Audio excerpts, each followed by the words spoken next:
Untuk mewujudkan kawasan ekonomi khusus Tanjung Api-Api, pemerintah provinsi dan DPRD Sumsel telah mengalokasikan dana pada APBD Sumsel secara tahun jamak lebih dari 100 miliar rupiah untuk memperbaiki jalan menuju Pelabuhan Tanjung Api-Api.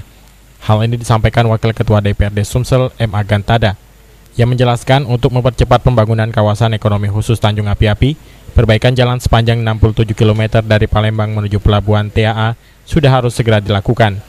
Wakil Ketua DPRD Sumsel M. Agantada mengatakan, mulai tahun 2014 dengan sistem tahun jamak, untuk tahap awal akan dialokasikan dana lebih dari 100 miliar untuk perbaikan jalan TAA ini.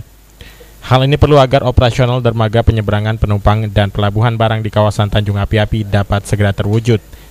Terlebih Gubernur Sumsel Alex Nurdin di beberapa kesempatan telah berkomitmen untuk menjadikan kawasan Tanjung Api-Api sebagai daerah yang dapat meningkatkan PAD Sumsel serta membuka lapangan pekerjaan bagi masyarakat Sumatera Selatan. Jalannya masuk progres tahun jamak.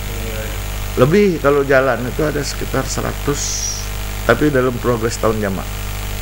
Artinya mulai 2014. Ya. Masih dihitung, tapi sudah kita alokasikan untuk awal 100 miliar. Dan itu jauh dari cukup. Yang 67 km.